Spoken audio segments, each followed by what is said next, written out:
Welcome to class 12 MCQ 1.12 এর পরিচ্ছদের question নিয়ে, মানে স্ফুটনাঙ্কের উন্নয়ন সংক্রান্ত।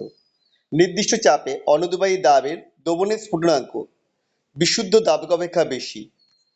কারণ কি কারণে? সমউষ্ণতায় বিশুদ্ধ দাবকের তুলনায় দ্রবণের বাষ্পচাপ বেশি।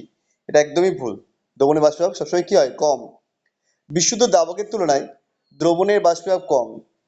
বিশুদ্ধ দাবকের তুলনায় দ্রবণের ঘনত্ব কম। বিশুদ্ধ দাবকের তুলনায় দ্রবণের ঘনত্ব বেশি। তাহলে এটা কোনটা হবে?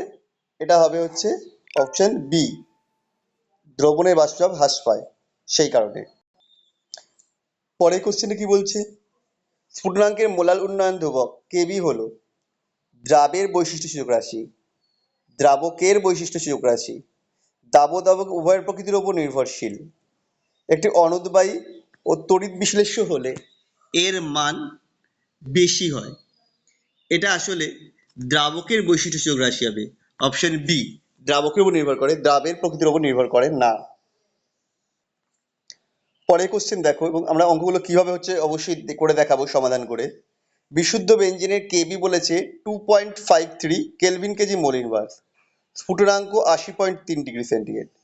কত গ্রাম অ্যান্থাসিনকে অ্যান্থাসিনের সঙ্গে দিয়ে C14H10 500 গ্রাম বেঞ্জিন দ্রবীভূত করলে উৎপন্ন দ্রবণের স্ফুটনাঙ্ক হবে 81.55। ধরি W2 গ্রাম অ্যান্থাসিনকে। অ্যান্থাসিন আণবিক গুরুত্ব কত হবে? 178। কি করে পেলাম? 14টা কার্বন মানে 14 গুণ 12 আর 10টা হাইড্রোজেন যোগ 10, 178 হয়েছে। Del TB equal to KB W2 into 1000 by M2 W1। এটা বৈশিষ্ট্য সমাধান করলে এটা আসছে 43.9। এখানে একটা অপশনও মেলেনি, সুতরাং এই উত্তরটা এটাই আমাদের এসছে, এটা কোনো অপশনে আসলো না। পরেরটা, একটি অনুদ্বায়ী দ্রাবের 0.76 গ্রাম পরিমাণকে 50 গ্রাম কার্বন টেট্রাক্লোরাইডে, যার কেবি বলে দিয়েছে, দ্রবীভূত করা হলো। দ্রবণটির স্ফুটনাঙ্ক হয়ে গেল 77.8 ডিগ্রি সি। বিশুদ্ধ CCl4 এর স্ফুটনাঙ্ক যদি 76.8 ডিগ্রি সি হয়, তবে দ্রাবকটির আণবিক ভর কত? দেখো এখানে দ্রবণের স্ফুটনাঙ্ক এবং বিশুদ্ধ দাবের স্ফুটনাঙ্ক দিয়েছে, বিয়োগ করে দিলেই পেয়ে যাবো ডেল টিবি। আর আমায় বের করতে বলেছে দাবের আণবিক মানে M2 হলো KB into W2 into 1000 by del TB W1। ভ্যালুগুলো সব পুট করে দিয়েছি, করলে আছে 76। That means option B. আমাদের এখানে টোটাল দুটো অঙ্কের উত্তর মেলেনি, বাকি সব অঙ্কগুলো আমরা দেখাবো করে। 50 হিমাঙ্করোধক দ্রবণে ইথিলিন গ্লাইকলের গাঢ়ত্ব 3.1 না 31%, 3.1 না 31% W/W। দ্রবণটির স্ফুটনাঙ্ক কত হবে?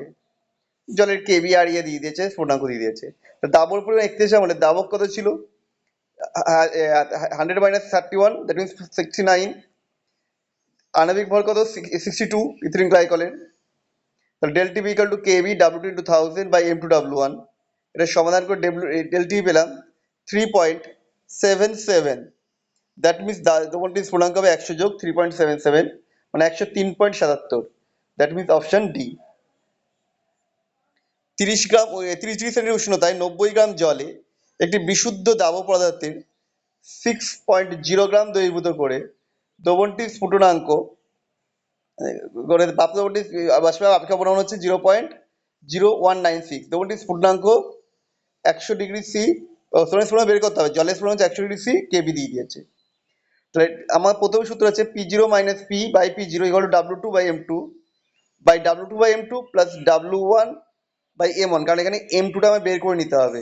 ভ্যালুগুলো পুট করলাম, করে দেখো সমাধান করে করছি, করলে পরে M2 ভ্যালু যেটা বের হচ্ছে 60।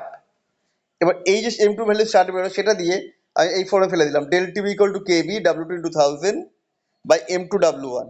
এটা করলে আছে 0.58। তাহলে দ্রবণটা স্ফুটনাঙ্ক হবে 100 যোগ 0.58, অপশন সি।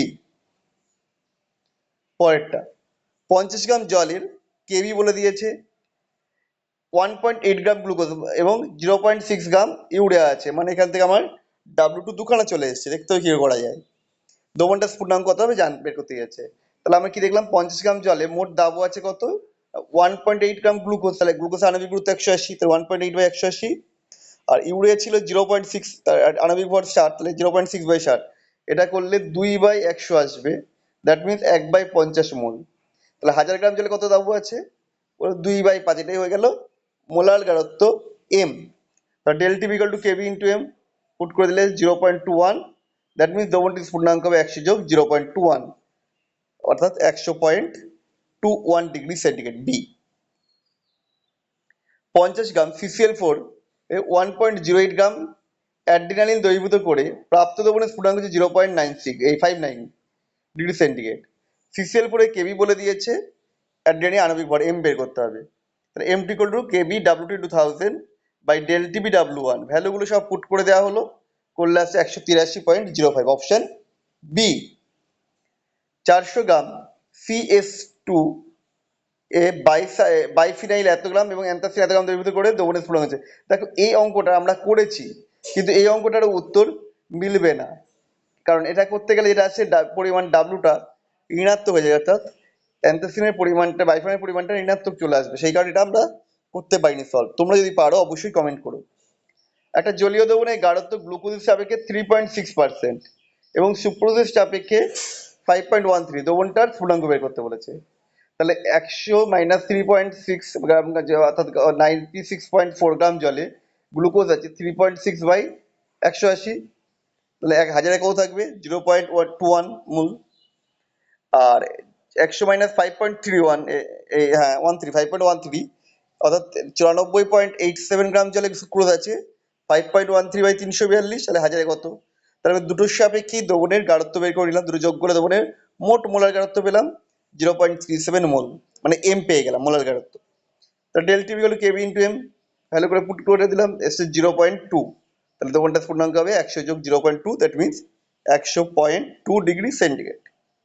পরেরটা, নিচের কোনটি স্ফুটনাঙ্কের মোলাল উন্নয়ন ধ্রুবণকে সঠিকভাবে সংজ্ঞায়িত করে?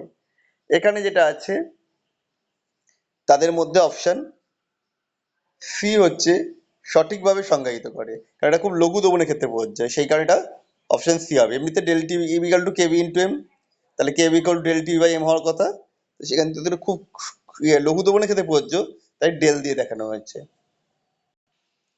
পরের কোশ্চেনটা দেখো, গাড়ির রেডিয়েটারে ব্যবহৃত হিমাঙ্করোধক দ্রবণ গ্রীষ্মকালে রেডিয়েটারের ভিতরে জলীয় দ্রবণের অতি উত্তপ্তিকরণ থেকে রক্ষা করে। তাহলে 4 কেজি জলে যদি 2480 গ্রাম ইথিলিন গ্লাইকল দ্রবীভূত থাকে, তো দ্রবণটা স্ফুটনাঙ্ক। ইথিলিন গ্লাইকল আণবিক ভর হচ্ছে 62, হ্যাঁ, তাহলে 4 কেজি জলে ইথিলিন গ্লাইকল আছে কত 2480 বাই 62, তাহলে 1 কেজি জলে থাকবে কত 10, তারপরে আমি এম পেয়ে গেছি 10, del T equal to KB into M, তাহলে দ্রবণটা স্ফুটনাঙ্ক কত হবে ডেল টি পেয়েছি 0.5, দ্রবণের স্ফুটনাঙ্ক 100 যোগ 5.2, মানে ডেল টি পেলো 5.2, তাহলে দ্রবণের স্ফুটনাঙ্ক কত হবে 100 যোগ 5.2, দ্যাট মিনস 105.2 ডিগ্রি সি। আমাদের ভিডিও তোমাদের কেমন লাগলো অবশ্যই কমেন্ট করে জানিও, আর ভালো লাগলে বেশি বেশি করে শেয়ার করে দিও।